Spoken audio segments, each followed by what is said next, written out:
अब हम बात करेंगे प्रिंसिपल्स ऑफ डेवलपमेंट की। ये एक इंपॉर्टेंट चीज़ है, विकास के सिद्धांत। विकास के क्या क्या सिद्धांत होते हैं, और भी सिद्धांत है मेन मेन में लेकर आए जो एग्जाम्स वगैरह में आपके काम आता है। देखिए, सबसे पहला सिद्धांत है कि एक तो भले ही एक ही फैमिली में पैदा हों, लेकिन दो बच्चे हमेशा एक जैसे नहीं होंगे। बहुत ही ज़्यादा चांसेस कभी नहीं होंगे। इसका कारण ये है क्योंकि हो सकता है हेरिडिटी तो सेम ही है दोनों में, लेकिन कुछ हद तक एनवायरनमेंट चेंज हो जाता है, फ्रेंड्स ग्रुप चेंज हो जाता है, उससे सोचने समझने का तरीका बदल जाता है। इसलिए क्या है, भले एक ही परिवार में पैदा हुए बच्चे एक जैसे नहीं होते, वे एक दूसरे भिन्न होते हैं। ये डेवलपमेंट विकास में हमेशा चेंजेस रहता है, कभी भी कोई स्थिर चीज़ डेवलपमेंट नहीं है। आप एक लेवल पे नहीं हो, चाहे सोचने समझने की शक्ति हो, चाहे आपके फिजिकल एक्टिविटी की बात हो या कुछ भी हो, आप एक लेवल पे नहीं होंगे। हाइट में भी देख लीजिए, आपकी जो बॉडी है वो ओवर ए पीरियड तक जाती है, ग्रो करती है और सब स्ट्रॉन्ग स्ट्रेंथ आपकी रहती है। फिर उसके बाद स्ट्रेंथ कम होने लगती है और कई सारे इशू बनने लगते हैं। तो गर्भाधान के क्षण से मृत्यु के समय तक व्यक्ति परिवर्तन से गुजर रहा होता है। बड़े बदलाव में आकार, अनुपात में बदलाव, नए मानसिक, मोटर, व्यवहार कौशल का अधिग्रहण शामिल है। जैसे आपने कभी गाड़ी चलाना सीखी होगी, बहुत से सीखते हैं, शुरुआत में आपको बहुत मुश्किलात आई होंगी, बहुत ज़्यादा फोकस रहता हुआ, बहुत ज़्यादा ध्यान रहता हुआ, अब वो सारा ध्यान नहीं रहता। तो डेवलपमेंट हमेशा इसमें चेंज अवश्य संभव है, बदलाव डेवलपमेंट का हिस्सा है। लेकिन डेवलपमेंट एक फिक्स पैटर्न को भी फॉलो करता है। फिक्स पैटर्न ऐसे समझ लीजिए, बच्चा कब कितनी उम्र के आसपास चलना सीखेगा, या घुटने चलना सीखेगा, फिर चलना सीखेगा, बोलना सीखेगा। तो ये एक फिक्स पैटर्न है। कभी भी आप देख लीजिए, 3rd क्लास के बच्चे को कभी भी 10th क्लास की बुक नहीं पढ़ाई जाती, कहीं भी दुनिया में कहीं पर भी नहीं पढ़ाई जाती, क्योंकि उसका जो लेवल होता है वो अलग होता है। वो 3rd क्लास का बच्चा सीख नहीं सकता, समझ नहीं सकता, उसको समझने में बहुत प्रॉब्लम है। 3rd का बहुत हद कर दिया तो 4th क्लास तक का सीख सकेगा, लेकिन ज़्यादा नहीं सीख पाएगा। तो ये चाइल्ड में have a different rate of development, however the development of all human beings follow similar pattern, similar sequence of direction. प्रत्येक बच्चे के विकास की दर भिन्न हो सकती है, हालांकि सभी मनुष्यों का विकास एक समान पैटर्न, समान क्रम या दिशा का अनुसरण करता है। आपके सोने का क्रम देख लीजिए, सेम है, कुछ भी क्रम देख लीजिए, क्रम बिल्कुल सेम है। आप प्रेडिक्ट कर सकते हैं कि अगर जो आदमी 2 दिन तक नहीं सोया वो अचानक सो जाएगा, या एक पूरा दिन नहीं सो पाया, 24 घंटे जगा हुआ, वो अचानक सो जाएगा। और अगर उसको गाड़ी चलाने दी जाए तो एक्सीडेंट होने की संभावना बहुत ज़्यादा है। ये बिल्कुल प्रेडिक्टेबल पैटर्न है। कुछ भी फिल्मी अंदाज में अगर हम बात करते हैं तो हो सकता है कोई एक आध एक्सेप्शन हो, अदरवाइज इन जनरल जो भी डेवलपमेंट का पैटर्न है वो ठीक है। शादी की बात जो होती है, खैर बाल विवाह भी होते हैं इंडिया में, लेकिन शादी की बात जो होती है 21-22 साल के बाद ही शुरू होती है, क्योंकि एक फिक्स पैटर्न है कि हाँ इतना टाइम आपको लग ही जाएगा आपको बॉडीली और मेंटली मैच्योर होने में। देखिए, बचपन में भी रहता है सेफेलोकॉर्डल सीक्वेंस, जो मैंने आपसे बात करी थी। Development occurs from head to foot, है ना। सबसे पहले क्या होता है, बच्चा जो है सिर को कंट्रोल करना सीखता है, कभी भी देख लीजिएगा। फिर बाद में हाथों पे आता है, फिर सबसे आखिर में पैरों पे आता है। इसलिए चलना सबसे बाद में सीखता है, उससे पहले वो चीज़ों को पकड़ना सीखता है। तो इसको बोलते हैं सेफेलोकॉर्डल सीक्वेंस। को क्या बोलते हैं सीक्वेंस बोलते हैं सेफेलोकॉर्डल सीक्वेंस इंग्लिश में, सिर से आरंभ होकर नीचे की ओर विकास, इसको बोलते हैं हिंदी में। प्रॉक्सिमो डिस्टल सीक्वेंस, केंद्र से बाहर की ओर। बच्चा क्या बीच, हमारे बीच की तरफ लो, सेंटर लो हमारी बॉडी में, है ना, जैसे छाती के आसपास, और उससे बाहर की तरफ का डेवलपमेंट होता है। ये आप इसको ऐसे भी समझ सकते हैं कि बच्चा जो सबसे पहले होता है वो सामने के दांतों को काटना सीखता है या मुंह को दबाना सीखता है, फिर साइड के शुरू करता है। जो डेवलपमेंट है वो मध्य भाग से परिधि की ओर बढ़ता है, सेंट्रल पार्ट से पेरिफेरी की तरफ जानता है। सेंटर मतलब हमारी छाती का जो है, हमारी चेस्ट है, उसके बीच का पार्ट लो, वहाँ से डेवलपमेंट शुरू होता है और बाहर की तरफ मूव करता है और सिर से नीचे की तरफ जाता है। देखिए, विकास जो होता है वो जनरल से सामान्य से विशिष्ट हो जाता है, सामान्य से एक खास पैटर्न में बदलता है।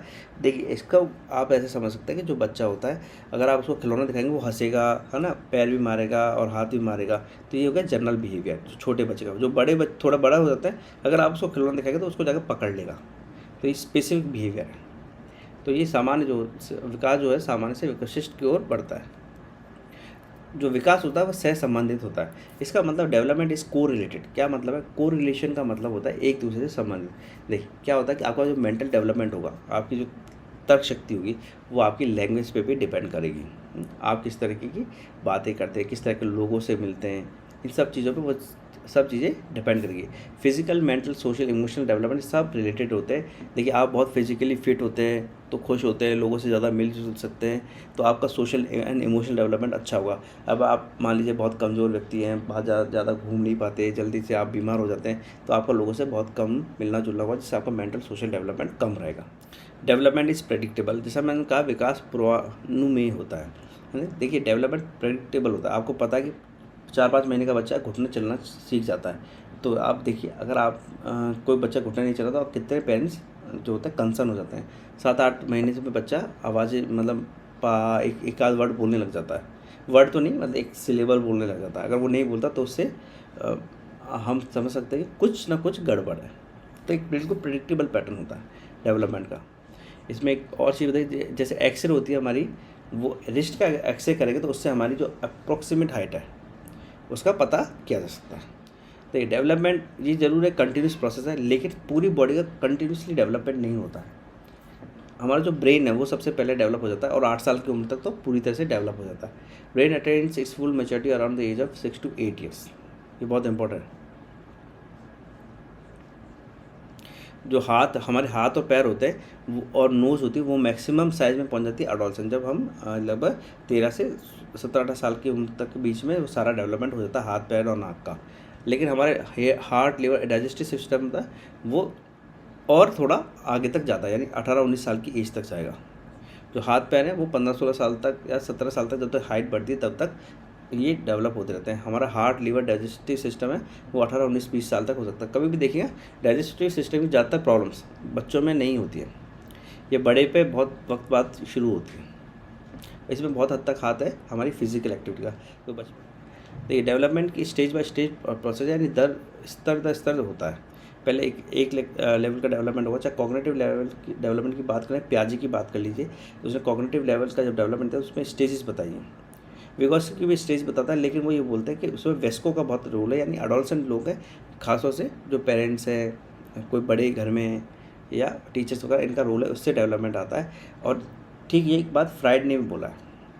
जब फ्राइड अपने सबको सेक्सुअल डेवलपमेंट की थ्योरी देता है तो उसमें भी एज ग्रुप देता है कि सबसे पहले कहाँ पर ओरल डेवलपमेंट, फिर एनल डेवलपमेंट होगा, फैलिक होगा, लेटेंसी, जेनिटल, ये सब सारे डेवलपमेंट होंगे।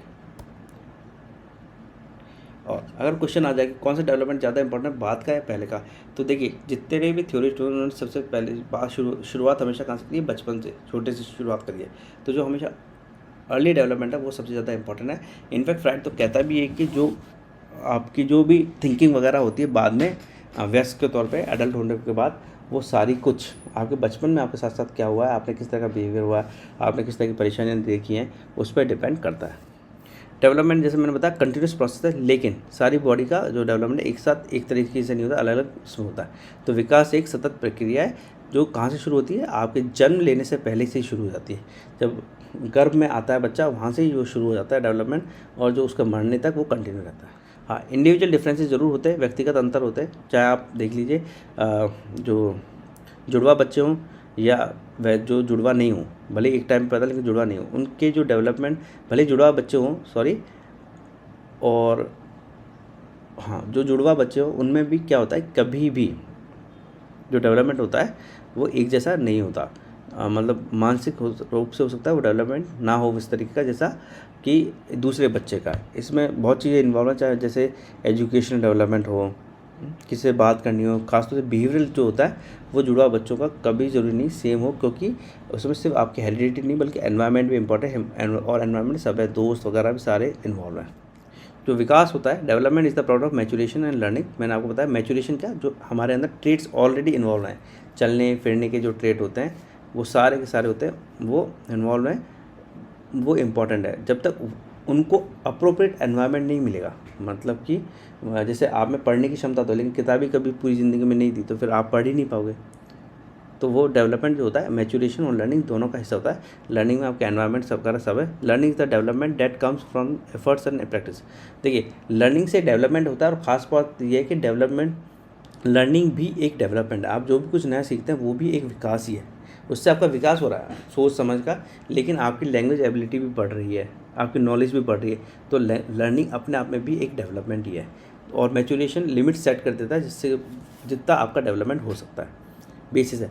कुछ भी हो जाए, आप और मैं उड़ना नहीं सीख सकते, मतलब अपने पैरों से, हाथ पैरों से। ये मैच्योरेशन की लिमिट है। भले आप बच्चा जब 2 महीने का उसी तभी से उसके हाथ पैर उड़ने के हिसाब से आप चलाते जाइए, लेकिन वो पूरी ज़िंदगी में कभी भी उड़ नहीं पाएगा, क्योंकि मैच्योरिटी या हेरिडिटी के कारण वो एक लिमिटेशन हमारे ऊपर है। हाँ, अगर हमारे पास पंख की क्षमता होती और फिर ये रहता कि भाई आपको उड़ने का कभी मौका ही नहीं दिया तो नहीं आप उड़ पा रहे, तो वो अलग चीज़ है। That is the issue of learning. और ये environment rather than maturation. Maturation में क्या होता है कि आपके पास वो एबिलिटी ही नहीं है, तो फिर आपके या आप में वो ट्रेट ही नहीं है, एबिलिटी की जगह ट्रेट आप कह सकते हैं, ज़्यादा बेटर वर्ड है, लक्षण ही नहीं है उस तरह के,